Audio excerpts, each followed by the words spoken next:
ମୋ ନେଟୱାର୍କ ଟି up down ହେଇପାରେ, ତଥାପି ଆପଣ ଟିକେ ଆଉ ତେଣୁକରି ମୋର ସହିତ ସମସ୍ତେ ଖୋଲନ୍ତୁ ପ୍ରେରିତ ତାର 8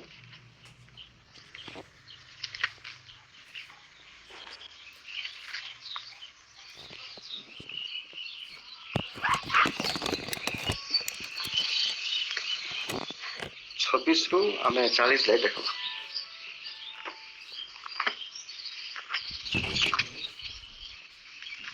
ଠିକ ଅଛି ପିଲାମାନେ, ଆଜି ଆମେ ଦେଖିବା ପ୍ରେରିତ 8 ପର୍ବ ତାର 26 ରୁ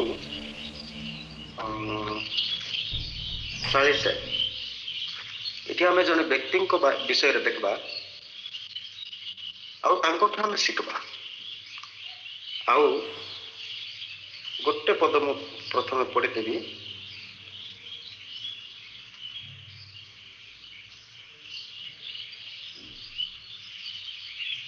ପ୍ରେରିତ 8 ପର୍ବ ତାର 27 ପଦରେ ଗୋଟେ ପଢି ଦଉଛି।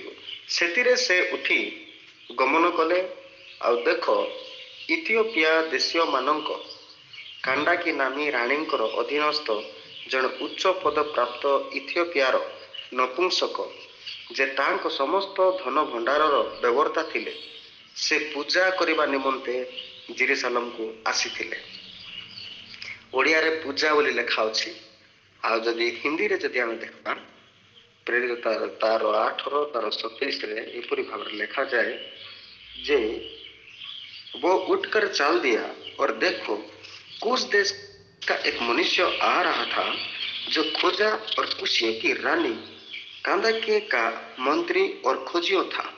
वो आराधना करने को यरूशलेम आया था।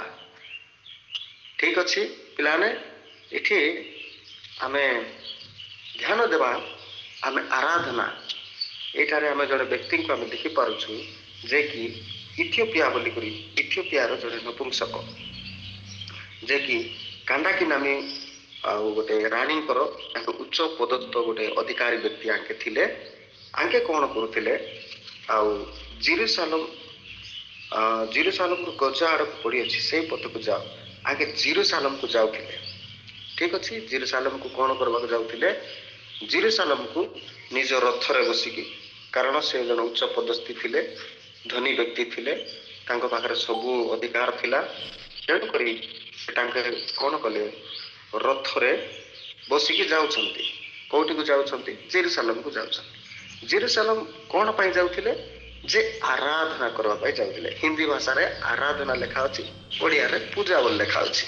ତ ପୂଜା ବି ଏକା କଥା, ଆରାଧନା ବି ଏକା କଥା। ତ ପୂଜା କରିବାକୁ ଯାଉଥିଲେ ବା ଆରାଧନା କରିବାକୁ ଯାଉଥିଲେ। ତ ଆରାଧନା କରିବାକୁ ଯେତେବେଳେ ଯାଉଥିଲେ ସେଥିରେ ଆଉ ପରମେଶ୍ୱରଙ୍କର ଆତ୍ମା ଫିଲିପ ବୋଲି ଜଣେ ଯୀଶୁଙ୍କର ଜଣେ ଶିଷ୍ୟ ଥିଲେ, ତାଙ୍କୁ ପବିତ୍ର ଆତ୍ମା କଥା କହିଲେ ଯେ ତମେ ଜେରୁସାଲେମ ପଥରେ ଯେଉଁ ଜଣେ ଯାଉଛନ୍ତି ତାଙ୍କର ପଛରେ ପଛରେ ତୁମେ ଯାଅ, ଆଉ ତମେ ତାଙ୍କୁ ତୁମେ ଧର। ତ ଏମାନେ ସେ ନପୁଂସକ ଯେତେବେଳେ ଯାଉଛନ୍ତି, ଏ ଫିଲିପ ଯୀଶୁଙ୍କର ଜଣେ ଶିଷ୍ୟ ଥିଲେ, ଆଙ୍କେ ମଧ୍ୟ ତାଙ୍କର ରଥ ପଛରେ ଗଲେ। ଆଉ ସେ ଯେ ନପୁଂସକ ଯେ ଆରାଧନା କରିବାକୁ ଯାଉଥିବା ବ୍ୟକ୍ତି ରଥରେ ବସି କ'ଣ କରୁଥିଲେ? ଲେଖା ଅଛି 28 ପଦରେ, ସେ ବାହୁଡ଼ି ଯାଉ ଯାଉ ଆପଣା ରଥରେ ବସି ଯେଶାୟ ଭାବବାଦୀଙ୍କ ଶାସ୍ତ୍ର ପାଠ କରୁଥିଲେ। ସେତେବେଳେ ଆତ୍ମା ଫିଲିପଙ୍କୁ କହିଲେ, ନିକଟକୁ ଯାଇ ଏଇ ରଥର ସାଙ୍ଗ ଧର। ସେଥିରେ ଫିଲିପ ଦୌଡ଼ି ଯାଇ ଯେଶାୟ ଭାବବାଦୀଙ୍କ ଶାସ୍ତ୍ର ପାଠ କରୁଥିବା ଶୁଣି ପଚାରିଲେ, ଆପଣ ଯାହା ପାଠ କରୁଅଛନ୍ତି ତାହା କ'ଣ ବୁଝୁଅଛନ୍ତି? ଠିକ ଅଛି। ତ ଯେତେବେଳେ ଏଇ ନପୁଂସକଟି ଯାଉଛନ୍ତି ରଥରେ ଚଢ଼ିଲା ପରେ ତାଙ୍କେ କ'ଣ କରୁଛନ୍ତି? ଯେଶାୟ ଭବିଷ୍ୟତ ବକ୍ତାଙ୍କ ପୁସ୍ତକ ଶାସ୍ତ୍ର ପଢୁଛନ୍ତି। ତ ଏଠି ଆମେ ଗୋଟେ ବିଷୟ ଆମେ ଶିଖିବା। ଆମେ କ'ଣ କରିବାର ଅଛି? ଆମେ ଯେଉଁମାନେ ଆମେ ଏଠାରେ ଯେତେ ଜଣ ଜଡ଼ିତ ଅଛୁ, ଆମେ ସମସ୍ତେ ଜଣେ ଜଣେ ଆମେ ପ୍ରଭୁଙ୍କର ଆରାଧକ, ଆମେ ଯୀଶୁଙ୍କର ଆରାଧନା କରୁଅଛୁ। ତ ଜଣେ ଜଣେ ଆମେ ଆରାଧନା ଯେତେବେଳେ କରୁଛୁ, ଯୀଶୁଙ୍କୁ ଯେତେବେଳେ ଆମେ ପୂଜା କରୁଛୁ, ପ୍ରାର୍ଥନା କରୁଛୁ, ତାଙ୍କୁ ଯେତେବେଳେ ଆମେ ମାନୁଛୁ, ଆମେ ସମସ୍ତେ ଆରାଧନା କରିବା ବ୍ୟକ୍ତି କ'ଣ କରିବାର ଅଛି? ଆମେ ଶାସ୍ତ୍ର ପାଠ କରିବା ବ୍ୟକ୍ତି ହେବାର ଅଛି, ବାଇବଲ ପଢ଼ିବା ବ୍ୟକ୍ତି ହେବାର ଅଛି। ଆମେ ପ୍ରଭୁଙ୍କର ଜଣେ ଦାସ ଅଛନ୍ତି ଦାମନଯୋଡ଼ିର ଆଶିଷ ସଲସିଂ ଆଜ୍ଞା କହନ୍ତି, growing Christian, reading Christian, growing Christian ବୋଲି କହନ୍ତି। ବହୁତ ବଢ଼ିଆ କଥା କହନ୍ତି ତାଙ୍କେ। କ'ଣ? ଯେଉଁମାନେ ପଢ଼ନ୍ତି ସେମାନେ ହିଁ ବଢ଼ନ୍ତି।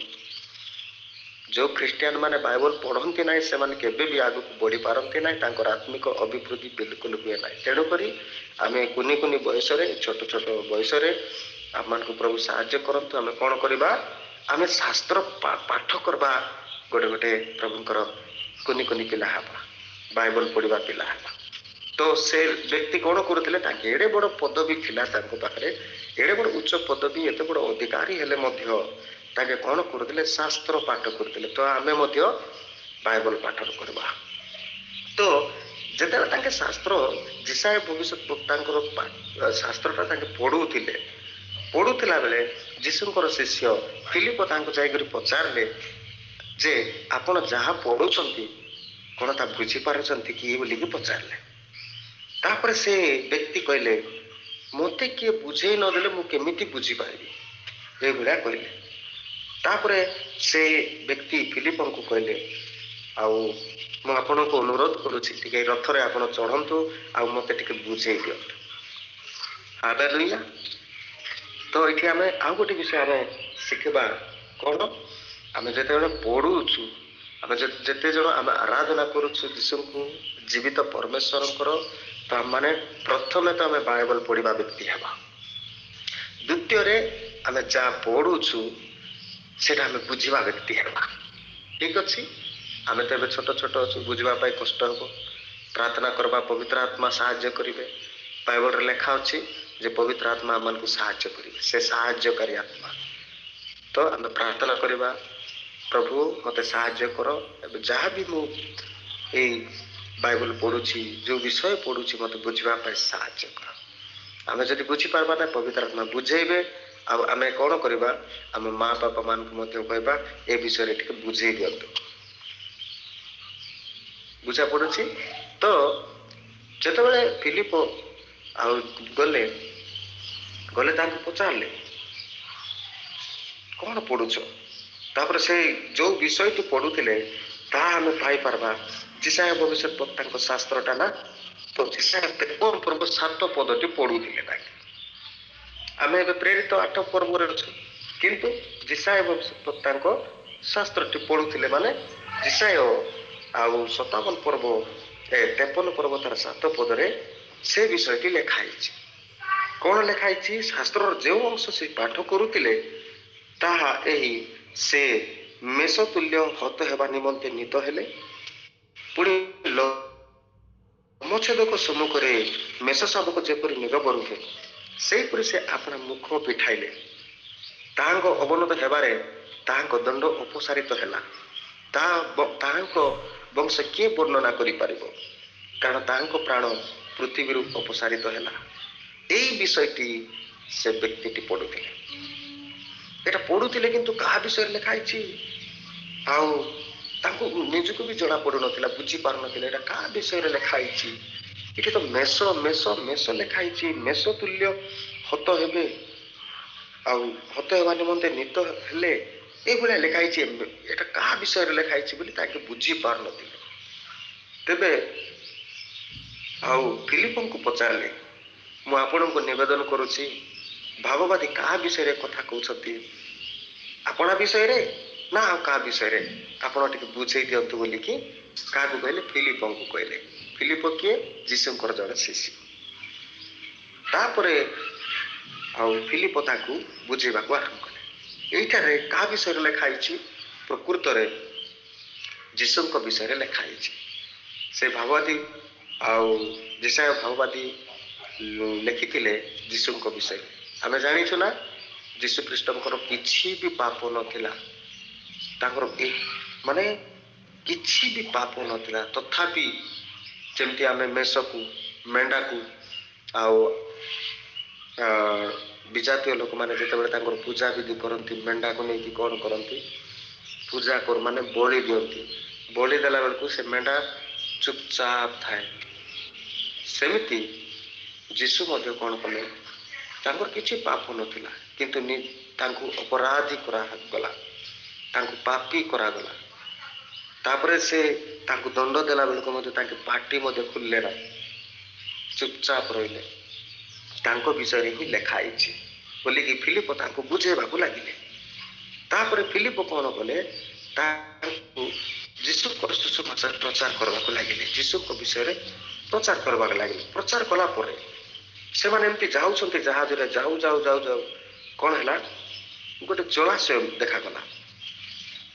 ଗୋଟେ ଜଳାଶୟ ଯେତେବେଳେ देखा मार्ग में चलते चलते वे किसी जल की जगह पहुंचे। तब खोजे ने कहा, देख यहाँ जल है, आप मुझे बपतिस्मा लेने में क्या रोक है। तो ଯେତେବେଳେ ଏମାନେ ଯାଉଛନ୍ତି ରଥରେ, ଯାଉ ଯାଉ ଯାଉ ଯାଉ ଗୋଟେ ଜଳାଶୟ ଦେଖାଗଲା। ତ ସେ ନପୁଂସକଟି ତାଙ୍କୁ କହିଲେ, ମୁଁ ଏଠି ତ ପାଣି ଅଛି, ମୁଁ ବାପ୍ତିସ୍ମ ନେବାରେ କ'ଣ ବାଧା ଅଛି। ତେବେ ଫିଲିପ ତାଙ୍କୁ କହିଲେ, ଯଦି ଆପଣ ଅନ୍ତଃକରଣ ସହିତ ଯଦି ବିଶ୍ୱାସ କରୁଛନ୍ତି ତାହେଲେ ଆପଣ ବାପ୍ତିସ୍ମ ନେଇପାରିବେ। ତେବେ ସେ ବ୍ୟକ୍ତି ଉତ୍ତର ଦେଲେ, ଯୀଶୁ ଖ୍ରୀଷ୍ଟ ଯେ ଈଶ୍ୱରଙ୍କର ପୁତ୍ର ଏହା ମୁଁ ସମ୍ପୂର୍ଣ୍ଣ ରୂପେ ବିଶ୍ୱାସ କରୁଛି ବୋଲିକି କହିଲେ। ତାପରେ ସେମାନେ କ'ଣ କଲେ, ଆପଣ ଯଦି ବିଶ୍ୱାସ କରନ୍ତି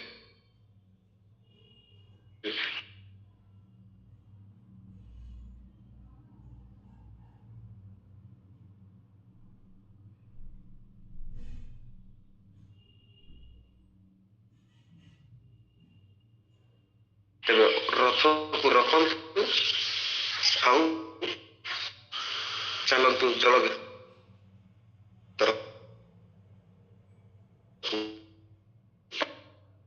ପାଣି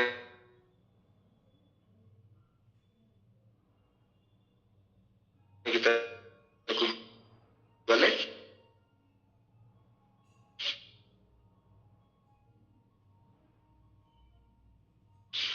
ଆଉ ଫିଲିପ ତାଙ୍କୁ ବାପ୍ତିସ୍ମ ଦେଲେ।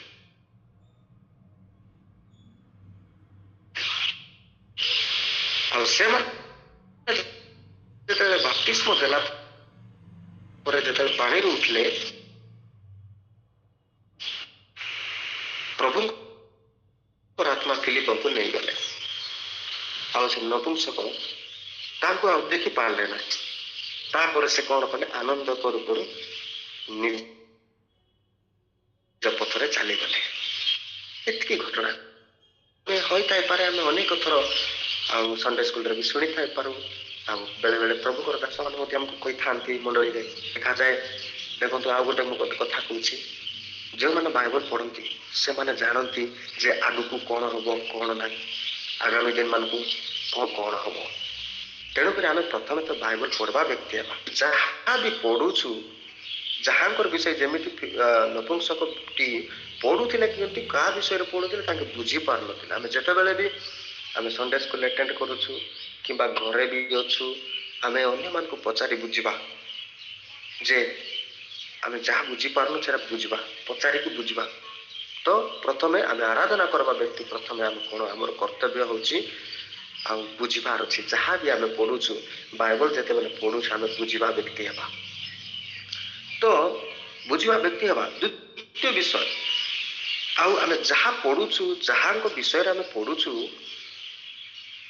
ଯେ ତାଙ୍କୁ ଆମେ କ'ଣ କରିବାର ଅଛି, ଆମେ ବିଶ୍ୱାସ କରିବାର ଅଛି। ଏ ବ୍ୟକ୍ତିଟି ପଢ଼ୁଥିଲେ, ତାପରେ ଯେତେବେଳେ ବୁଝିଗଲେ ଯେ ଯୀଶୁ ହିଁ କ'ଣ ବୋଲି ବୁଝିଲେ ତାଙ୍କେ, ଯେ ଯୀଶୁ ଖ୍ରୀଷ୍ଟ ଯେ ଈଶ୍ୱରଙ୍କର ପୁତ୍ର ଏହା ମୁଁ ବିଶ୍ୱାସ କରୁଛି ବୋଲିକି କହିଲେ।